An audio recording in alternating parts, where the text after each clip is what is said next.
Hello everyone, एक बार फिर से आप सभी का वेलकम है आपके अपने इस चैनल पे।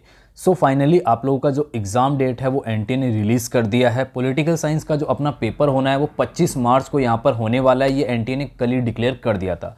उसके बाद कई सारे स्टूडेंट के मैसेज भी आना स्टार्ट हो गए कि सर एग्ज़ाम डेट आ गया है, तैयारी अच्छा नहीं है लेकिन फिर भी लग रहा है कि तैयारी अच्छा नहीं है। तो ये जो कुछ दिन बचे हैं इसमें हम लोग कैसे प्रिपेयर करें, क्या हम लोग लास्ट में स्ट्रेटजी रखें, क्योंकि कुछ लोग जैसे डिमोटिवेट भी हो रहे हैं कि सर तैयारी अच्छा कर रखा है हमने लेकिन फिर भी कई बार क्वेश्चन नहीं बन पाते हैं, तो कहीं ऐसा नहीं हो कि एग्ज़ाम में हमारे अच्छे मार्क्स नहीं आए। तो उसी मुद्दे पे हम लोग बात करेंगे, उसी पे आज इस वीडियो में हम लोग डिस्कस करेंगे। देखो अभी अगर मैं बात करूँ तो लगभग 20 से 22 दिन का आपके पास टाइम है आपके एग्ज़ाम की, अगर मैं डेट के अकॉर्डिंग बात करूं, क्योंकि आज जो है 27 हो चुका है जब ये वीडियो मैं आपको दे रहा हूं, तो लगभग मैं मान के चल रहा हूं कि 20 से 25 दिन 20 से 22 दिन का आपके पास टाइम है। वो एक दो दिन आप हटा ही दीजिए। तो ये जो आपका पॉलिटिकल साइंस का पेपर होने वाला है, इसका जो कोड है आपको ये पता ही है, HUQP 18 आपका कोड है। इसी कोड में आपका आईराम भी है, ठीक है, कोई कमेंट करेगा। इसी के अलावा जो है आपका PISM भी है, पब्लिक पॉलिसी, पबेड वगैरह, वो सारे इसी में आपके इंक्लूड है। तो सबका जो सेम सिलेबस है और इसका जो पेपर है वो 25 मार्च को होने वाला है। देखो वीडियो को स्टार्ट करूँ उससे पहले मैं आपको बता दूं कि मैं कई साल से उन स्टूडेंट को गाइड कर रहा हूं जो कि पॉलिटिकल साइंस के लिए जो है एग्ज़ाम देते हैं। अभी आपका CUET हो रहा है, उससे पहले JNU अलग लेता था, BHU अपना एग्ज़ाम लेता था, एंड उससे पहले भी जो है एक एग्ज़ाम चलता आ रहा था CUSET के नाम से। आज उसको कन्वर्ट करके जो है CUET कर दिया गया है।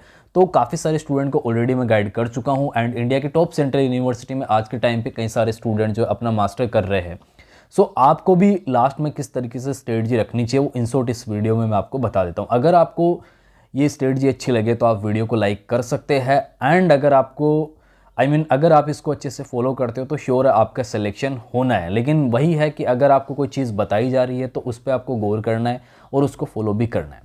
तो ये जो 20-25 दिन आपके पास बचे हुए हैं, इसमें आपको सबसे पहले यहाँ पर ये करना है कि जितने भी PYQ आपके पास है वो सारे आपको सोल्व कर लेने हैं। नहीं है तो कलेक्ट करो और उनको आप सोल्व करो, ठीक है। जैसे कि आपको JNU के जो PYQ है वो देख लेने हैं, BHU के देख लेने हैं, ठीक है, DU के आपको देख लेने हैं, CUET के जो है आपके वो आपको यहाँ पर देख लेने हैं। तो 4-5 यूनिवर्सिटीज़ के हो जाएंगे, जामिया वगैरह के। तो इन सब के आपको क्या करने हैं, ऑब्जेक्टिव जो क्वेश्चन है जो पिछले सालों में हो चुके हैं, अब तो ये CUET में है लेकिन पहले इनके खुद के एग्जाम होते थे, तो आपके पास वो PYQ हो जाएंगे अच्छे खासे। तो पहला काम को आपको ये करना है कि ये सोल्व करने हैं, ठीक है।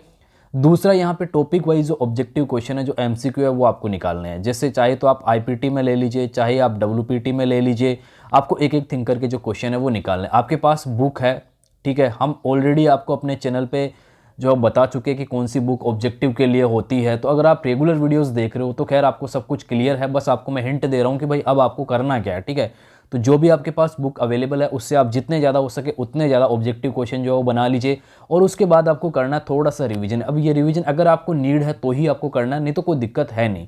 वो यहाँ पर इसलिए है कि जैसे मान लीजिए कि आपने कोई भी थिंकर लिया, जैसे कोई भी आपने सिलेबस का एक चैप्टर लिया और उसके ऑब्जेक्टिव आपने लगाए, एंड आप फील कर रहे हो कि मुझसे इसके अच्छे क्वेश्चन नहीं बन पा रहे, थोड़ा सा मुझे वीक लग रहा है टॉपिक, तो आप उस टॉपिक का रिवीजन कर लो, ना कि सारे टॉपिक का आपको रिवीजन करने की जरूरत है। मतलब जो आपको क्वेश्चन नहीं बन पा रहे हैं, आपको जब आप टेस्ट लगाते हो, ठीक है, तो आपको लग रहा है कि यार ये क्वेश्चन नहीं बन पा रहा है, यहाँ से क्वेश्चन नहीं बन पा रहे, तो उस टॉपिक का एक बार रिवीजन कर लो, ठीक है। ये आपको करना ही करना पड़ेगा, तभी जाके वो आपका टॉपिक जो वो स्ट्रॉन्ग होगा। और जिस टॉपिक में आपके हर बार अच्छे क्वेश्चन बन रहे हैं उसके लिए आपको ज़्यादा टेंशन लेने की जरूरत नहीं है। उसमें बस इतना ध्यान रखना कि आप जब क्वेश्चन करते हो तो क्वेश्चन को अच्छे से रीड कर लेना, क्वेश्चन एक्चुअली पूछना क्या चाहता है। जैसे वो पूछ रहा है नोट, ठीक है, आप उसमें यस में दे रहे हो कि वो पूछ रहा है कि नहीं है और आप है देख रहे हो, तो फिर वो क्या होता है, आप उसको एक्चुअली गलत कर देते हो। यानी कि आता हुआ क्वेश्चन भी आप गलत तभी कर पाते हो जब आप उस क्वेश्चन को अच्छे से रीड नहीं करते हो, अच्छे से समझते नहीं हो कि एक्चुअली पूछना क्या चाह रहा है, वो भी आप देखो। क्योंकि क्वेश्चन आपको इजी आएंगे लेकिन घुमा फिरा के भी पूछेगा, लेकिन जब होगा तभी वो सवाल आपसे, जब आप उस क्वेश्चन को अच्छे से देखेंगे। साथ ही साथ ये भी है ना कि टाइम भी भाई आपके पास अब कम हो गया, 90 मिनट का मतलब 1.5 घंटे का ही टाइम है। तो टाइम भी आपको जो यहाँ पर क्या करना है, मैनेज करना है। वो इसलिए वो इसी तरीके से मैनेज होगा जब आप ये टॉपिक वाइज लगाएंगे, या फिर जो आपकी यहाँ पे टेस्ट सीरीज वगैरह होगी वो आप लगाएंगे, तो आपको अभी पता चलेगा कि हाँ मैं 90 मिनट के अंदर कितना कर पा रहा हूँ। जैसे अभी अपनी क्लास के मैं देखता हूँ कई सारे स्टूडेंट जो लगा रहे हैं, उनको हम 30 मिनट का टाइम दे रहे हैं, ठीक है। आप देख रहे हो तो ठीक है कि जैसे 30 मिनट का आपको टाइम दे रहा है, तो कोई स्टूडेंट मैं देख रहा हूँ कि 2 मिनट में भी कर दे रहा है, कोई 5 मिनट लगा रहा है, कोई 10 मिनट लगा रहा है उस टेस्ट को देने में, यानी कि 30 क्वेश्चन को करने में कोई 2 मिनट में ही कर दे रहा है, कोई 30 मिनट में कर दे रहा है, सॉरी 10 मिनट में कर दे रहा है। तो वो टाइम का तभी आपको पता चलेगा जब आप टेस्ट देंगे।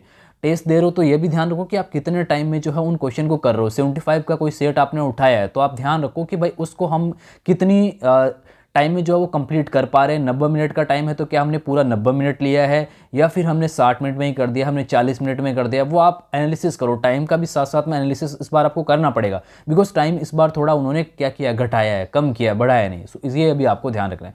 इसके अलावा लास्ट में आप क्या कर सकते हैं, जो शॉर्ट नोट्स आपने बनाए हैं उन्हीं को आपको यूज़ करना है। ठीक है, मोटी मोटी बुक्स पढ़ने का बिल्कुल भी टाइम नहीं है। उन बुक्स से आप जो नोट्स बनाए हो, अपने नोट्स आपने शॉर्ट में तैयार किए हैं, वही नोट्स आपको काम में आएंगे। हम अपनी क्लास में भी बोलते हैं और मैंने बहुत सारी वीडियोस में भी बोला है, जब भी मैं वीडियो आपको अवेलेबल करवाता हूँ इन पॉलिटिकल साइंस के लिए, तो मैं बोलता भी हूँ कि आप शॉर्ट नोट्स बनाओ अपने, और लास्ट में वही नोट्स आपके काम में आएंगे। भले ही आपको अपनी जो है आपने क्या लिखा है वो केवल आपको समझ में आ रहा है, दूसरे को नहीं समझ में आ रहा, कोई दिक्कत नहीं है। आप अपनी लैंग्वेज में लिखो क्वेश्चन को ईजी तरीके से, और वही नोट्स जो है आपको लास्ट में क्या करने होते हैं, रिवीजन करने होते। तो इतना अगर आप कर ले रहे हो, क्योंकि यही चीज़ें हैं जो अब आपको सिलेक्शन तक पहुंचाएगी। बाकी पढ़ते सभी है, ठीक है, स्टडी सभी ने की है जो भी इस एग्ज़ाम के लिए तैयारी की है, लेकिन अब लास्ट टाइम में ये चीज़ें करनी पड़ेगी। अगर आपने पहले से ये चीज़ें कर रखी है बहुत अच्छी बात है, और नहीं कर रखी है तो फिर आप जो है ये एक बार ज़रूर कर लेना। PYQ लगा लो, टॉपिक वाइज ऑब्जेक्टिव क्वेश्चन लगा लो। हम आपको टेस्ट सीरीज में इतने सारे क्वेश्चन जो है वो अवेलेबल करवा रहे हैं। मैंने बुक्स बताई है, ज़रूरी नहीं है आप किसी का टेस्ट सीरीज ही खरीदे। आपके लिए मैंने बुक भी बताई थी कि भाई ये बुक है और इस बुक से आप ऑब्जेक्टिव जितने हो सके उतने लगा लो।